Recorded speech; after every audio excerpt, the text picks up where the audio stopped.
नेपालका राजाहरूको जीवन हेर्दा सत्ताको सिंहासनसम्मको यात्रा जति गौरवशाली देखिन्छ, अन्त्य त्यति नै पीडादायी र रहस्यमय छ। इतिहास हेर्ने हो भने कतै हत्या, कतै अल्पायु त कतै बन्धनभित्रको जीवन नेपालका शाहवंशीय राजाहरूले जिरहेका थिए।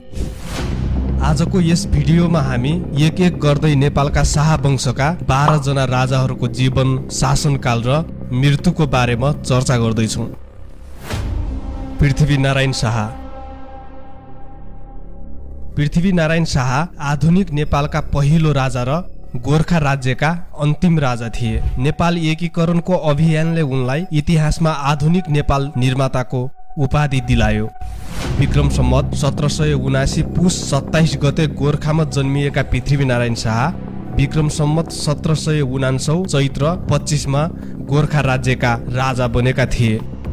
20 वर्षको उमेरमा उनले गद्दी सम्हालेका थिए। उनी राजा बने लगतै नेपाल एकीकरणको यात्रा सुरु भयो।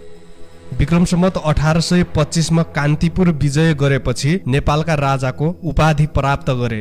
32 वर्ष शासन गरेपछि विक्रम सम्वत 1831 माघ 1 गते उनको मृत्यु भयो। उनी जम्मा 52 वर्ष मात्र बाँचे, तर उनको मृत्यु आज पनि रहस्यमय मानिन्छ। कतिपय इतिहासकारहरू भन्छन् बाघको शिकार गर्न गएका बेला घाइते भएर उनको मृत्यु भएको थियो, र अर्को पक्ष भन्छ उकुच र ठेउलाको संक्रमणले गर्दा उनको निधन भएको थियो। प्रताप सिंह शाह। प्रताप सिंह शाह नेपालको दोस्रो शाहवंशीय राजा हुन्। पिता पृथ्वीनारायण शाहको मृत्युपछि उनी विक्रम सम्वत 1831 मा गद्दीमा बसे। विक्रम सम्वत 1808 वैशाख 5 गते जन्मिएका उनी राजा बनेपछि पनि नेपालको एकीकरणलाई निरन्तर राखिएको थियो। उनको शासनकालमा भुवनेश्वर, कबिलासी, विजयपुर, तनहुँ, सुमेश्वर जस्ता भूभागहरू नेपालमा गाभिए, तर इतिहासले उनलाई लामो समय भने टिक्न दिएन। जम्मा 2 वर्ष 3 महिना मात्र शासन गरेका प्रताप सिंह शाहको विक्रम सम्वत 1834 मङ्सिरमा 26 वर्षको अल्पायुमै मृत्यु भयो। उनको मृत्यु उच्च रक्तस्रावको कारणले भएको भन्ने गरिन्छ। तर जे होस्, उनको अन्त्य पनि एकदमै पीडादायी रह्यो, जहाँ 8वटी महिलाहरू सती गएको कथन पाइन्छ। रणबहादुर शाह। रणबहादुर शाह नेपालको तेस्रो शाहवंशीय राजा हुन्। पिता प्रताप सिंह शाहको मृत्युपछि विक्रम सम्वत 1834 मङ्सिर 4 गते रणबहादुर शाह जम्मा 2.5 वर्षको उमेरमा नै राजा बनेका थिए। बाल राजा भएपछि सत्ता आफ्नी आमा रानी राजेन्द्र लक्ष्मीले सम्हालिन्। उनी तनहुँ, लमजुङ र कास्कीमा विजयको अभियानमा लागिन्। पछि बडा महाराज बहादुर शाहले नायबी सम्हाले र नेपालको सिमाना सतलहज नदीसम्म पुर्याएका थिए। तर जब रणबहादुरले आफै सत्ता सम्हाले, उनी एक विवादास्पद शासक बने। विक्रम सम्वत 1855 फागुन 26 गतेबाट उनले सत्ता त्यागेर जोगी बनेर बागबजारमा बस्न थाले। तर विक्रम सम्वत 1865 वैशाख 24 गते आफ्नै भाइ शेरबहादुर शाहले खुकुरी प्रहार गरी उनको हत्या गरे। उनी पनि जम्मा 29 वर्षकै उमेरमा यो संसारबाट बिदा भए। गिरबानु युद्ध विक्रम शाह।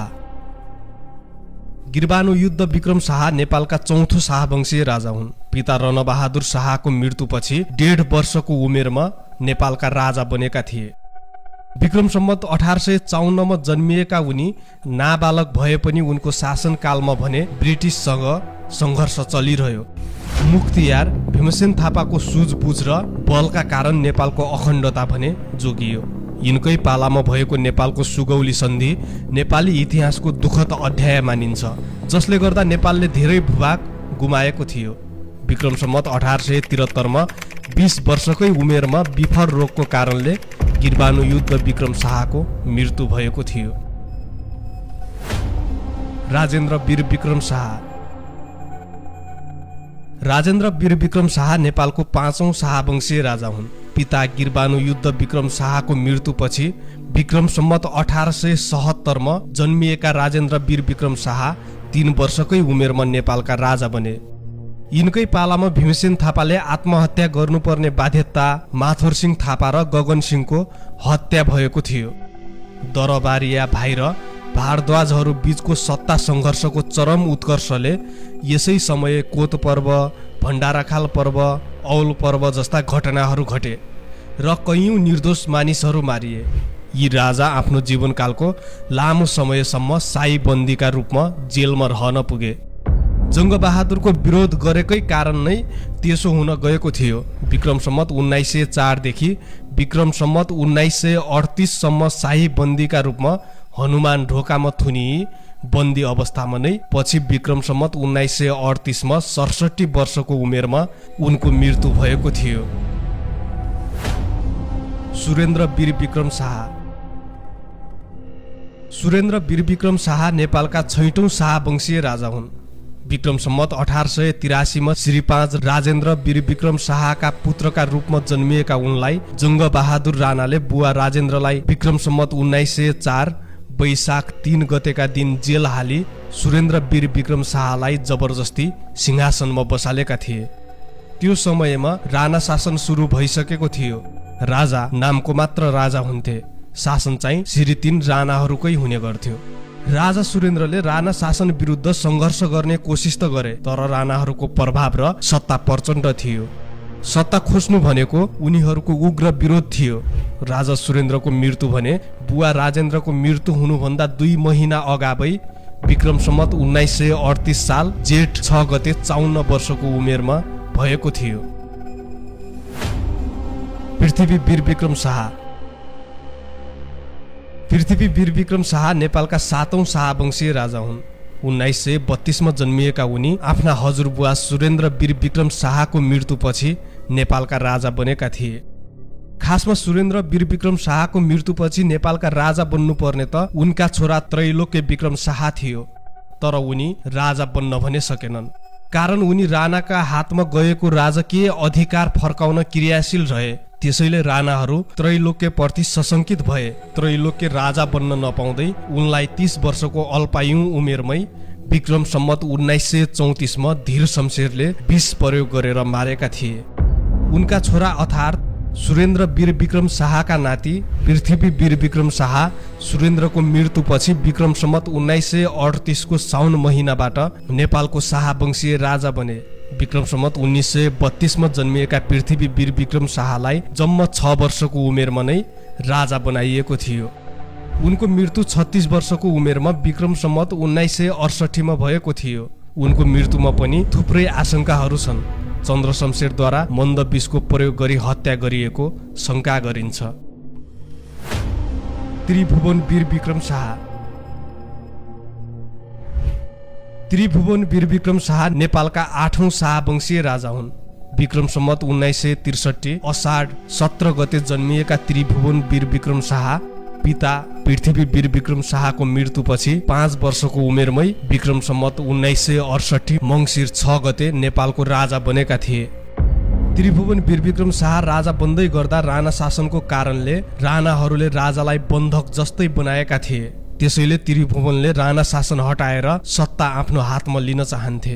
नेपालको राणा शासन हटाउनको लागि यिनले भित्री रूपमा राणा विरोधी आन्दोलनलाई सहयोग गरेका थिए। यसै क्रममा उनी राजगद्दी छाडेर भारतीय दूतावासमा शरण लिन पुगेका थिए।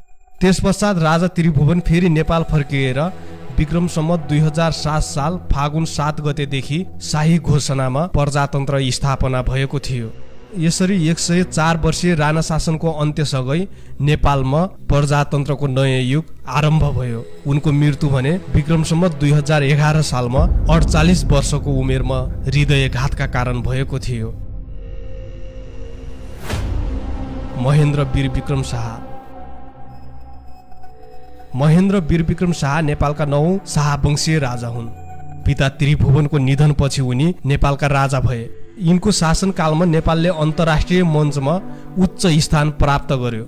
यिनका दूरदर्शी निर्णयहरूले नेपाललाई संयुक्त राष्ट्रको सदस्यता दिलायो र शान्ति क्षेत्रको अवधारणामा भूमिका थप्यो। राजा महेन्द्रका योगदानलाई जनताले उच्च मूल्याङ्कन गरे, तर उनको मृत्यु भने रहस्यमय थियो। 2028 साल माघ 17 गतेको बिहान चितवनको दियालो बंगलामा राजा महेन्द्रको निधन भएको थियो। वीरेन्द्र वीरविक्रम शाह। वीरेन्द्र वीरविक्रम शाह नेपालका 10औं शाहवंशीय राजा हुन्। पिता महेन्द्रको मृत्युपछि उनी 27 वर्षको उमेरमा नेपालका राजा बनेका थिए। उनको शासनकालमा राजा वीरेन्द्रलाई दयालु मानवीय राजा भनेर चिनिन्थ्यो। उनको नेतृत्वमा नेपालले पञ्चायत प्रणालीको माध्यमबाट शासन गर्यो। तर उनी राजगद्दीमा रहँदा एक ऐतिहासिक र अत्यन्त दुःखद घटनाले इतिहास पल्टायो। दरबार हत्याकाण्ड। 2058 साल जेठ 19 गते राजा वीरेन्द्र र उनका परिवारका सबै सदस्यहरू मारिए। यो घटनाले आजसम्म पनि शङ्का र रहस्यको पर्दा उचाल्दै आएको छ। दिपेन्द्र वीरविक्रम शाह। राजा वीरेन्द्रका जेठा छोरा दिपेन्द्र वीरविक्रम शाह नेपालका 11औं शाहवंशीय राजा हुन्। उनी दरबार हत्याकाण्डमा घाइते भएका थिए। अर्धमृत अवस्थामा राजा घोषणा गरिएका दिपेन्द्र सम्भवतः विश्वका सबैभन्दा छोटो समयका राजा पनि हुन्। राजा घोषणा गरेको 3 दिनपछि उनको मृत्यु भएको थियो। ज्ञानेन्द्र वीरविक्रम शाह। ज्ञानेन्द्र वीरविक्रम शाह नेपालको इतिहासमा 2 पटक राजा हुने पहिलो र एकमात्र राजा हुन्। उनी नेपालका अन्तिम शाहवंशीय राजा पनि हुन्। उनी परिस्थितिले 2 पटक नेपालका राजा भए, तर नियतिले भने 2 पटक दिल्लीको सम्झौताले बाहिरिनु परेको थियो। विक्रम सम्वत 2007 सालमा उनका हजुरबुवा त्रिभुवन र बुवा महेन्द्रले देश छोडेर भारत शरण लिएपछि राणा शासकहरूले उनलाई राजा बनाएका थिए। पछि राजा वीरेन्द्रको वंश विनाशपछि उनी पुनः नेपालका राजा भएका थिए।